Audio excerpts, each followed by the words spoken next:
offense or defense today on Fortitude Through Stoicism, and this is my 365-day journey of implementing the ancient philosophy of Stoicism into the life of this modern masculine man. The quote today by Seneca, the entertainer, the wealthy entertainer.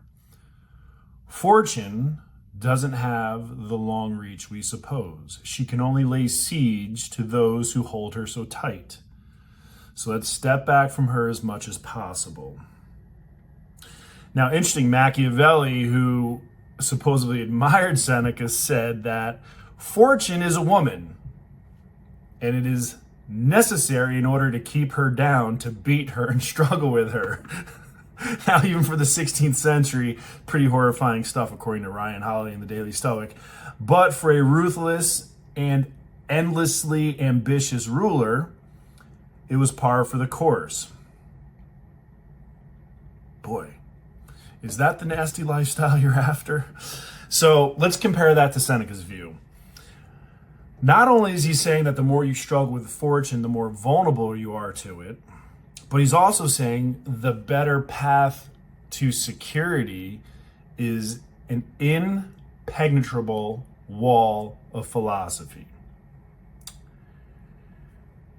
Philosophy, he says, helps us tame the mad frenzy of our greed and tamps down the fury of our fears. I'm going to repeat that. Philosophy, he says, helps us tame the mad frenzy of our greed and tamps down the fury of our fears. In sports or war. The metaphor here is to choose between a strategy of endless, exhausting offense and a strategy of resilient, flexible defense. Which will you play? What kind of person are you, Ryan asks. But only you can answer that question. So,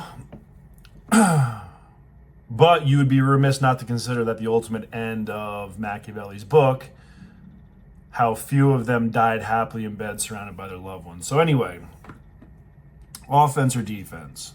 Greed, fear.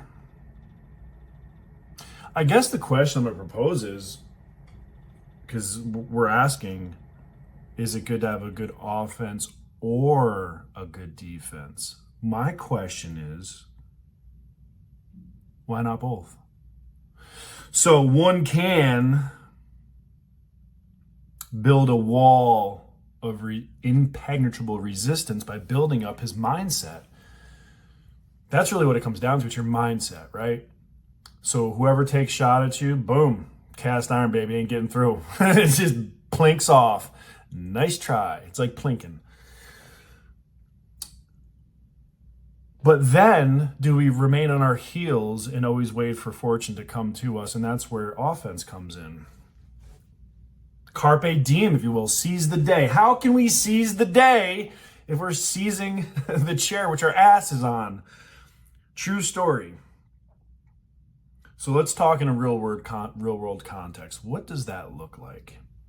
Exactly what I'm talking about. The defense is working on the mindset, building the resilience. The offense is building the body, the strength, the endurance to persist and prevail. And the soul for the why behind it all. So I'm going to contend that one doesn't need to choose between an offense or a defense. One can choose both. And I believe that's exactly what Stoicism teaches us, right? Because we don't have any control over external events. Haters, the economy, the president, whoever it may be. Let's use that as a real world example. I'm a high-level business consultant. I manage consulting projects. I walk into 2 different business owners every single week. So let's call that 100 a month, 100 a year. I would say a very, very, very small percentage of them will actually say, listen, I don't know what the hell I'm doing. I got this all jacked up. I know I need help. I just don't know where to go, where to start, what to do, how to do it, when to do it. But then there's a good percentage of the population that says, it's the economy, it's Biden, it's the inflation, it's this, it's that. The difference between those two mindsets is very simple. By saying, I don't know, by saying, hey, this is my fault, I'm maintaining my power to make a change. Because if it's on my shoulders and I did this wrong, well, I have the power to do this right. But if all of it is Biden or the economy or inflation or whatever, well, then I'm powerless. I've given away my power. Nothing I can do can change the outcome of my circumstances. That's one mindset, obviously. Not the one I subscribe to. But that's where Stoicism comes in. Because every business owner in America is facing the same president, facing the same inflation, same challenges, same economy. It's just how we perceive that thing. It is just a thing. Our perception of that makes it good or bad. And that's why in Stoicism, we talk about taking a thing for what it is. Here is what it is. Here's what I need to do. I can't control this, but I can control my actions.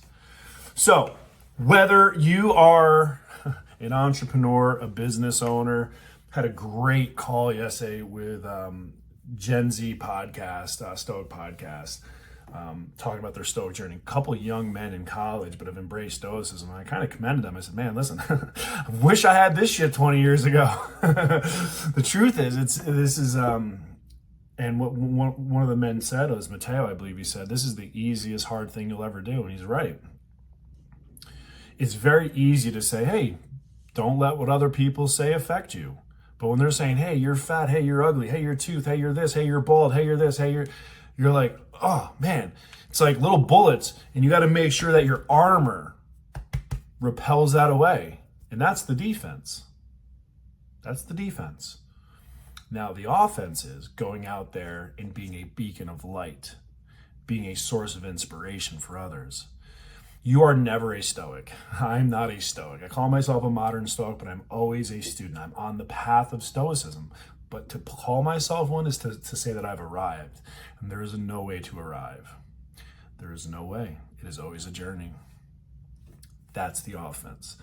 I go out there and have a positive effect on the people around me, my clients, my people that serve me at my home, the people I mentor.